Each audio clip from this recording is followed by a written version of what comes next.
కొరల్లేక బేల మండల సర్వసభ్య సమావేశం రద్దయింది. ప్రజా సమస్యలపై చర్చ జరగాల్సిన ఈ సమావేశానికి ఎంపీటీసీ ఎవరూ రాకపోవడంతో రద్దు చేస్తున్నట్లు ఎంపీపీ వనితా గంభీర్ ఠాక్రే ప్రకటించారు. గత సమావేశంలో చర్చకొచ్చిన కొన్ని అంశాలు పరిష్కారం కాకపోవడం వల్లనే గౌరవ సభ్యులు ఈ మీటింగ్ కు హాజరు కాలేదని తెలుస్తుంది. ఇక ఇటు సర్వసభ్య సమావేశం రద్దయిన తరుణంలో పేల ప్రాథమిక ఆరోగ్య కేంద్రం వైద్యులు జిల్లా గ్రంథాలయ సంస్థ చైర్మన్ రావుత్ మనోహర్ తో కలిసి ఎన్సీడీ మందుల కిట్ ను లాంఛనంగా ప్రారంభించారు.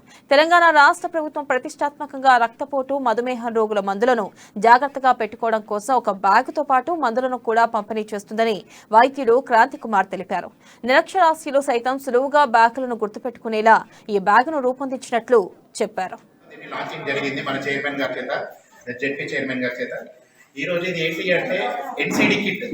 ఇప్పుడు మారుతున్న జీవన శైలి ప్రకారం ఒకప్పుడు మనకు జ్వరంతో కానీ విరోచనాలతో కానీ అంటువ్యాధులతో చనిపోయేది ఎక్కువ జరిగేది.